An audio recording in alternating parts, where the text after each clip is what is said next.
It was a tragic day for many. The sheriff's office says the gunman opened fire with a handgun on a base where weapons aren't allowed. These officers are asking everybody to leave the area or you will be arrested. They're starting to fire pepper balls. You can see that the base of the Rachael Sims monument is still here, but the plaque is gone as well as the statue. I want you to walk with me inside this home. There's glass all over the ground, and if you look up, you can see the sky. The roof isn't there. The strong winds ripped it off.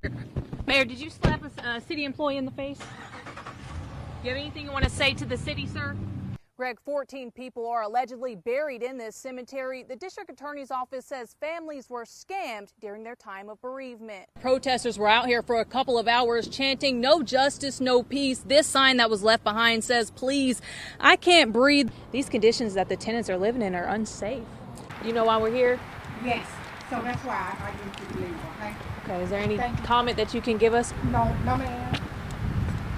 One resident I spoke to says this flooding is an ongoing issue, and she joins us now. Hi, Julianne. James Averhart says he feels pretty confident right now. He said he's given this election his all, and it's up to the people to decide. Alabama Governor Kay Ivey has said she has no plans to implement another shutdown. Earlier this month, Governor Ivey lifted the occupancy rate limits for entertainment venues, fitness centers, and retailers in her amended Safer at Home order. Restaurants are not included. Alabama's new Safer at Home order, which includes the statewide mask mandate, runs through December 11th. And take a look at this. This is what free COVID testing lines were like at Dodgers Stadium in Los Angeles last night. Just look at the wave of cars, bumper to bumper. Los Angeles County saw nearly 4,300 new coronavirus cases on Friday. Well, lines didn't look much different here in Mobile this morning. Folks waited for hours to get tested. The Mobile County Health Department hosted free COVID testing at about 6 different locations across the county as part of its holiday Know Before You Go campaign. NBC 15's Laura Barcheski is live from the health department. Laura, several of the sites actually ran out of tests. Turning now to weather, we're tracking your holiday forecast. Let's go now to NBC 15's meteorologist Kelly Foster. Kelly, it is so nice outside. How are we looking leading up to Thanksgiving? The governor is urging residents to make plans to evacuate if the situation calls for it. He says do not resort to shelters because of the pandemic. I'm excited about that great weather as well, Kelly.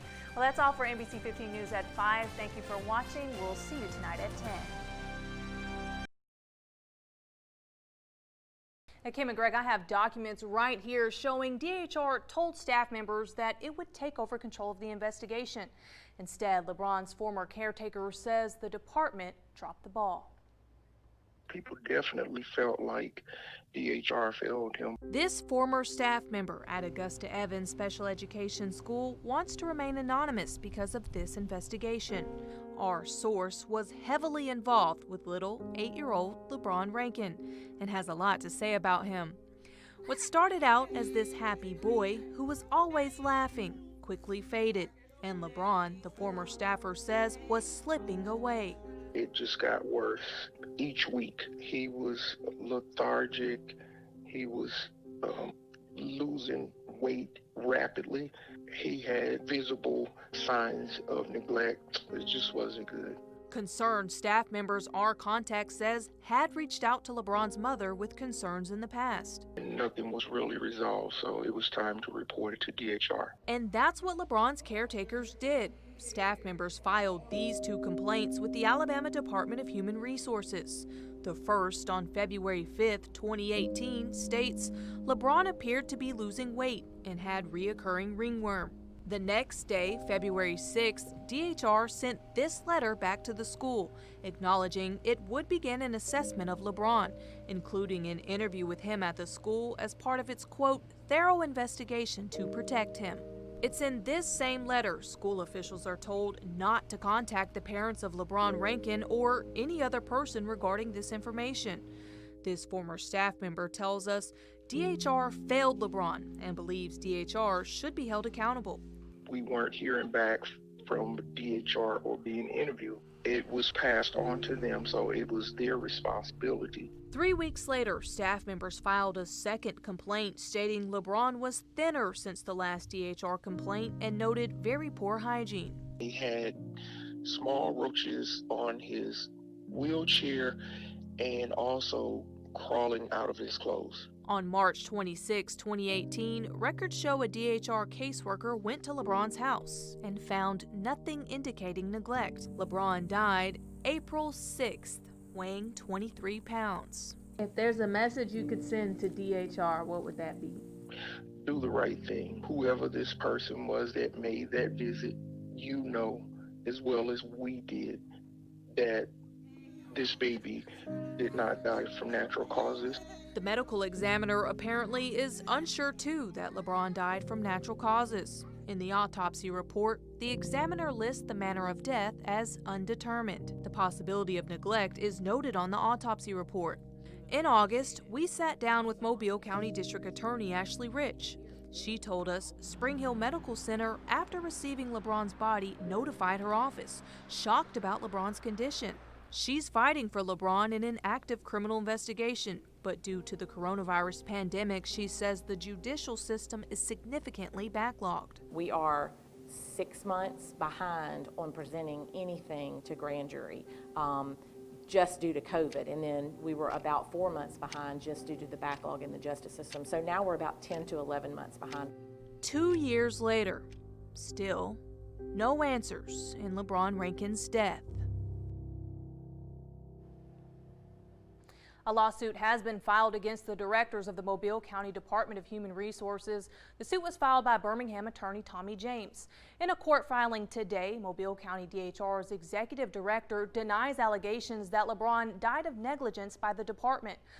Kim and Greg, we were brought here by several complaints from families that they can't find their loved ones' grave sites. When we started investigating, we discovered that many of these graves should not be here. What you've got is 1 and 2. Nobody had ever come in to assess it as a cemetery. NBC 15 dug through records and discovered that legally Pritchard Memorial Cemetery is broken up into 3 pieces of property. Attorney Tyler Pritchett with the Mobile County Revenue Commission says his records show sections 1 and 2, the front of the property where you enter, were never deemed a cemetery. So all of these years, 1 and 2 was never considered a cemetery. Right. Those pieces have never been, to our records, owned by a cemetery or deemed to be used as a cemetery. Another clue, these are not cemetery properties. These 2 pieces of property are taxed. Legal cemeteries are not required to pay property tax. The Revenue Commission says only Section 3 carries the cemetery designation. The 3rd piece of property that you've identified as 3 is a cemetery that we have associated as the owner as Pritchard Memorial Cemetery. The Alabama Association of Cemeteries says to bury someone, you have to have approval from your governing entity. In this case, that is the Pritchard City Council.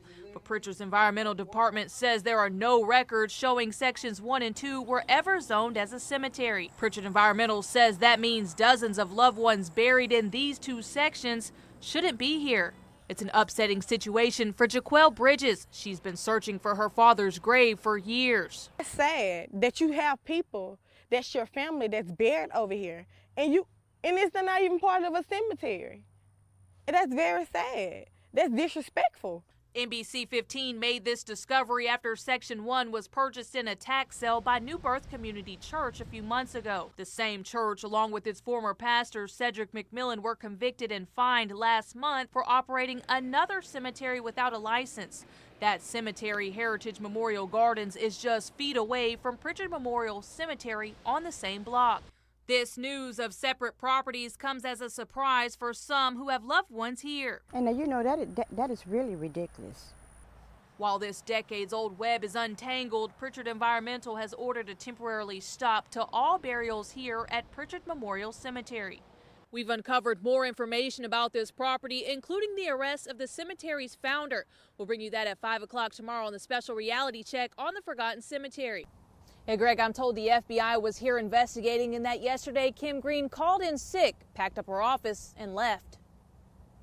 Former Pritchard City Clerk Kim Green is accused of stealing more than $400,000 combined from the cities of Creola and Pritchard. She's accused of billing the city for hours she didn't work and creating duplicate paychecks for herself in Creola. Federal prosecutors say she took more than $50,000 that way, part of a $250,000 she allegedly stole from Creola between 2013 and 2017. After she got the clerk's job in Pritchard, prosecutors say she took another $150,000 from taxpayers.